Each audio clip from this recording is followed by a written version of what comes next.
Assalamualaikum warahmatullahi wabarakatuh. Ananda, apa kabar? Mudah-mudahan kita semua sehat-sehat ya. Hari ini kita akan mulai dengan materi baru, yaitu alat pernapasan manusia. Kita akan lihat terdiri dari apa saja alat pernapasan manusia. Yang pertama, kita akan lihat rongga hidung. Kemudian ada rongga mulut, selanjutnya ada larynx, kemudian ada pharynx, ada trakea, ada paru-paru, ada bronkiolus yang terdiri dari bronkus, kemudian ada alveolus. Nah, bagaimana alat-alat pernapasan ini dapat berfungsi dengan baik dan benar sehingga kita dapat bernapas dengan baik dan benar? Kita akan lihat yang pertama adalah rongga hidung. Rongga hidung adalah tempat yang paling awal dimasuki oleh udara. Di dalam rongga hidung terdapat ada tempat penyaringan debu, tempat melekatnya kotoran pada rambut hidung, kemudian mengatur suhu udara, mengenali bau. Hal-hal di atas dapat terjadi di dalam rongga hidung karena adanya silia dan selaput lendir. Kita akan lihat gambar. Anda lihat ada tulang hidung, kemudian ada serabut saraf, ada lendir ya, ada silia, kemudian ada serabut saraf yang menuju ke otak. Itu yang pertama adalah rongga hidung. Selanjutnya, pharynx. Apa arti pharynx? Pharynx adalah persimpangan antara saluran makanan atau esofagus dan saluran respirasi atau trakea yang terdiri dari nasofaring, kemudian orofaring, dan laringofaring. Jadi gambar faring ada di sebelah, Anda lihat ada naso, ada oro, dan ada laring. Mekanisme menelan dan bernapas pada faring diatur oleh katup yang dikatakan atau dinamakan dengan katup epiglotis. Berikutnya kita akan lihat laring. Beda faring dengan laring. Fungsinya adalah menyalurkan udara dari pharynx ke trakea dan menghasilkan nada suara. Larynx tersusun oleh tulang rawan atau kartilak yang dibedakan atas, tulang rawan kecil yang berpasangan, kemudian tulang rawan besar yang tidak berpasangan. Terdapat glotis bagian atas larynx. Glotis ini akan menutup oleh jaringan penutup yang bernama epiglotis saat ada makanan yang lewat. Jadi ini bisa sebagai bukti perbedaan antara saluran pencernaan dan saluran pernapasan. Anda lihat pada gambar di sebelah, yaitu ada di mana epiglotis, ya, kemudian saluran yang membedakan antara masuknya makanan dan masuknya udara. Selanjutnya, trakea. Trakea ini bentuknya adalah sebagai cincin tulang rawan yang berbentuk huruf C yang kuat tetapi fleksibel. Pada gambar di monitor kita lihat ada trakea. Jadi berlingkar-lingkar ya, seperti huruf C.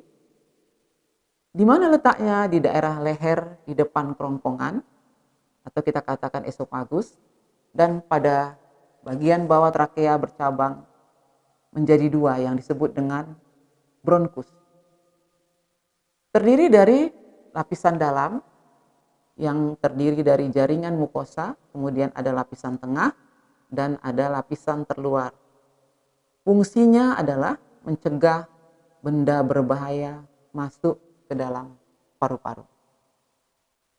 Berikutnya, bronkus. Bronkus ini merupakan percabangan. Kita lihat pada gambar monitor ada dua. Bronkus merupakan cabang dari tenggorokan. Berjumlah sepasang, masing-masing menuju paru-paru kanan dan kiri. Bronkus akan bercabang menjadi yang dinamakan cabangnya bronkiolus. Bronkus kanan bercabang menjadi 3 bronkiolus, sedangkan bronkus kiri bercabang menjadi 2 bronkiolus. Dinding bronkus terdiri atas 3 lapisan, yaitu jaringan ikat, otot polos, dan jaringan epitel. Bagaimana anakku? Bisa mengikuti keterangan Ibu? Kita lanjutkan. Berikutnya adalah bronkiolus. Bronkiolus merupakan percabangan kecil-kecil dari bronkus. Jadi Ananda bisa lihat pada monitor ada terjadi perbedaan antara bronkus dan bronkiolus. Yang mana bronkus dan yang mana bronkiolus. Kalau bronkus merupakan cabang dari tenggorokan, kalau bronkiolus merupakan bagian-bagian daripada bronkus. Bronkiolus adalah percabangan kecil-kecil dari bronkus. Itu nampak cabang-cabangnya seperti pada dahan-dahan atau ranting-ranting pada satu pohon. Ya. Kemudian sel-selnya berepitel, bersilia. Pada bronkus berubah menjadi sisi epitel. Kemudian pada bronkiolus sudah tidak terdapat cincin tulang rawan dan bronkiolus akan berakhir pada alveolus. Ini gambar. Next, paru-paru dan alveolus. Paru-paru manusia berjumlah sepasang, sebelah kanan dan kiri. Itu gambar daripada paru-paru. Setiap paru-paru dibungkus oleh selaput yang namanya pleura. Jadi paru-paru kanan ada 3 gelambir, kemudian yang kiri ada 2 gelambir. Kalau Anda lihat, gelambirnya yang mana adalah ditandai dengan adanya celah-celah daripada paru-paru. Di dalam paru-paru terdapat kantong udara sebagai tempat difusi gas, yaitu alveolus. Kemudian permukaan alveolus dilingkupi oleh kapiler darah sehingga memungkinkan terjadinya difusi gas.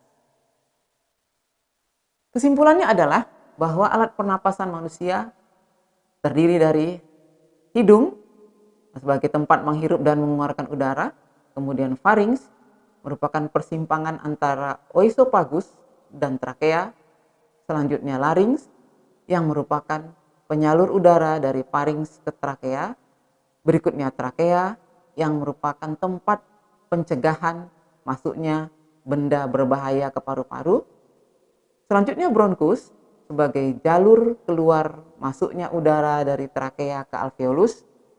Selanjutnya bronkiolus adalah cabang dari bronkus yang akan bermuara di alveolus. Dan yang terakhir adalah paru-paru dan alveolus merupakan tempat pertukaran oksigen dan karbon dioksida. Ini saja ya mengenai alat-alat pernapasan. Ibu sudahi dengan billahi taufiq wal hidayah. Assalamualaikum warahmatullahi wabarakatuh.